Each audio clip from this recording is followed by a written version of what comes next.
नमस्कार। आयकर विषय के अंतर्गत चैप्टर व्यापार या पेशे के लाभ के अंतर्गत हमारा आज का टॉपिक रहेगा कर योग्य आय, यानी कौन कौन सी आय है जिनको बिजनेस एंड प्रोफेशन हेड के अंतर्गत टैक्सेबल माना गया है। इसमें हमारा सबसे पहला जो आय आ रही है वो है व्यापार अथवा पेशे की आय। व्यापार अथवा पेशे की आय में ऐसे लाभ जो करदाता द्वारा गत वर्ष में कभी चलाए गए हो। यदि कोई करदाता प्रतिभूतियों के विक्रय करने का व्यापार करता है तो ऐसे क्रय विक्रय से होने वाली आय को भी हम इसी शीर्षक के अंतर्गत रखेंगे। और यदि इन प्रतिभूतियों पर कोई ब्याज प्राप्त होता है तो इस ब्याज को हम इसी शीर्षक में टैक्सेबल लगेंगे। यानी जो व्यापारी या करदाता गत वर्ष में व्यापार अथवा पेशे शीर्षक के अंतर्गत कोई कार्य कर रहा है तो उसकी आय को हम इस शीर्षक के अंतर्गत कर योग्य मानेंगे। नेक्स्ट आ रहा है हमारा क्षतिपूर्ति की प्राप्त राशि, यानी क्षतिपूर्ति की जो राशि प्राप्त होती है वो किस रूप में प्राप्त हो सकती है। वो किसी व्यक्ति को किसी भारतीय कंपनी या अन्य किसी कंपनी का संपूर्ण अथवा लगभग संपूर्ण जो प्रबंध करता हो वो प्रबंध की समाप्ति पर अथवा प्रबंध की शर्तों में परिवर्तन करने के परिणाम स्वरूप उससे कोई क्षतिपूर्ति प्राप्त होती हो, या किसी व्यक्ति के व्यापार से संबंधित भारत में एजेंसी हो और ऐसी एजेंसी की समाप्ति पर उसे या एजेंसी की शर्तों में परिवर्तन के परिणाम स्वरूप कोई क्षतिपूर्ति प्राप्त होती हो, या कोई ऐसा व्यापार जो सरकारी स्वामित्व वाला हो या सरकार की नियंत्रित में हो, या किसी निगम के द्वारा किसी ऐसे व्यापार अथवा संपत्ति का प्रबंध उसने अपने हाथ में ले लिया हो जिस कारण से किसी व्यक्ति को क्षतिपूर्ति की राशि प्राप्त होती हो, या किसी अनुबंध की समाप्ति या अनुबंध के शर्तों में परिवर्तन के परिणाम स्वरूप कोई क्षतिपूर्ति की राशि प्राप्त होती है तो उसे इसी हेड के अंतर्गत कर योग्य मानेंगे। नेक्स्ट हमारा आ रहा है व्यापारिक संघों की आय। यदि किसी व्यापारिक व्यावसायिक अथवा अन्य किसी व्यक्तियों के समुदाय द्वारा अपने सदस्यों के लिए विशिष्ट सेवा प्रदान करने के फलस्वरूप कोई आय प्राप्त होती है तो ऐसे आय भी व्यापार अथवा पेशे हेड के अंतर्गत टैक्सेबल होगी। नेक्स्ट हमारी जो आय आ रही है निर्यातकर्ता की विविध प्राप्तियाँ। एक व्यक्ति जो निर्यात करता है उसको कोई आयात लाइसेंस की जो उसको स्वीकृत हो रखा है उसकी बिक्री से कोई लाभ हो रहा है, या सरकार की किसी योजना के अंतर्गत निर्यातों के बदले दी गई कोई नगद सहायता है, या कोई निर्यातकर्ता को वापस की गई अथवा वापस की जाने वाली एक्साइज ड्यूटी या कस्टम ड्यूटी की राशि है, या निर्यातकर्ता को कोई ड्यूटी एंटाइटलमेंट पासबुक योजना के हस्तांतरण से कोई लाभ हो रहा है, या उन्हें कोई शुल्क मुक्त पुनः पूर्ति प्रमाण पत्र के हस्तांतरण से कोई लाभ हो रहा है, तो इस परिस्थितियों में यदि कोई राशि एक निर्यातकर्ता को प्राप्त होती है तो वो व्यापार और पेशे शीर्षक के अंतर्गत कर योग्य होगी। नेक्स्ट हमारा आ रहा है लाभ अथवा अनुलाभ का मूल्य।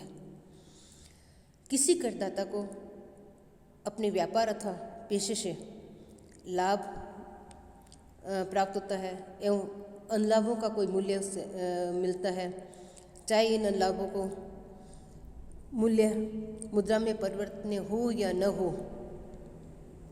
उसको इस हेड के अंतर्गत टैक्सेबल मानेंगे।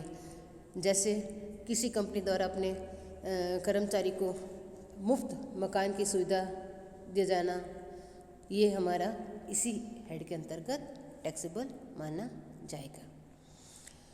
उसके पश्चात आ रहा है हमारा फर्म के साझेदार की प्राप्तियाँ।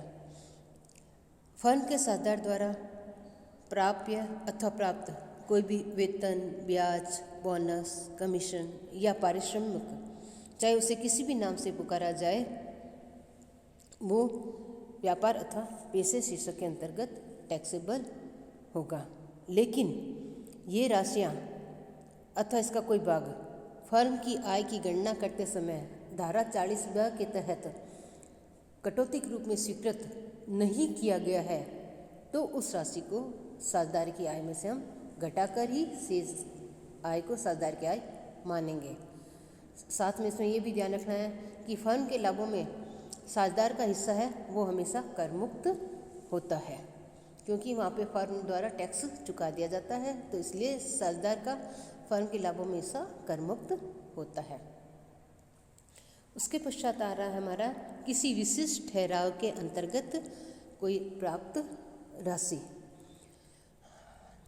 तो किसी विशिष्ट ठहराव के अंतर्गत कोई राशि नगद अथवा वस्तु के रूप में प्राप्त होती है, तो उसको हम व्यापार अथवा पेशे शीर्षक के अंतर्गत कर योग्य मानेंगे। इसमें ये विशेष ठहराव किसी व्यवसाय को करने या कोई गतिविधि करने या नहीं करने के संबंध में हो सकता है, या ज्ञान, पेटेंट, कॉपीराइट, ट्रेडमार्क, लाइसेंस या अन्य कोई व्यापारिक अधिकार या सूचना अथवा तकनीक जो वस्तुओं के उत्पादन अथवा सेवाओं की व्यवस्था में सहयोग करते हैं में हिस्सा नहीं लेने से संबंधित हो सकता है। तो ऐसे कोई भी ठहराव है किए गए हैं, उसके संबंध में कोई राशि या वस्तु प्राप्त की गई है, तो उसको इसी हेड के अंतर्गत टैक्सेबल माना जाएगा। नेक्स्ट आ रहा है हमारा मकान संपत्ति की प्राप्तियाँ।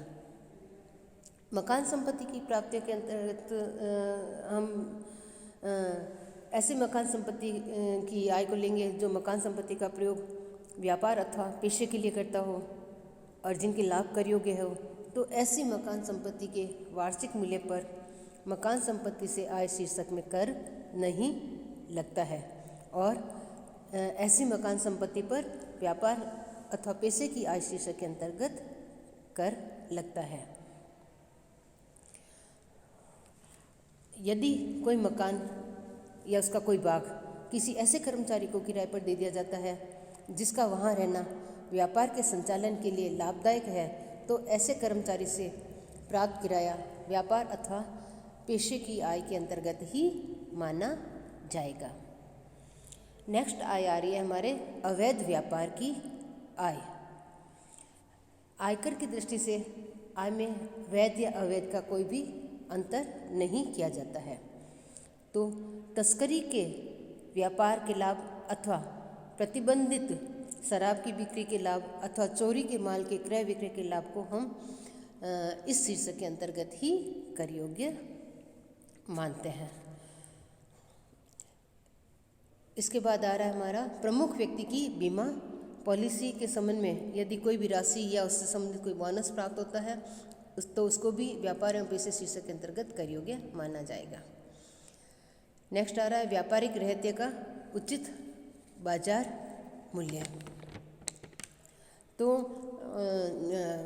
जिस स्थिति को स्टॉक को पूंजी संपत्ति में परिवर्तित किया जाता है या पूंजी संपत्ति के रूप में उसको मान लिया जाता है, तो उस स्थिति को व्यापारिक रहत्य का जो उचित बाजार मूल्य है वो ही हमारा व्यापार अथवा पेशे शीर्षक के अंतर्गत कर योग्य माना जाएगा। लास्ट में आ रहा है सट्टा व्यापार के लाभ। तो मैंने ये बताया था कि आयकर की दृष्टि से वैध और अवैध में कोई अंतर नहीं किया जाता है।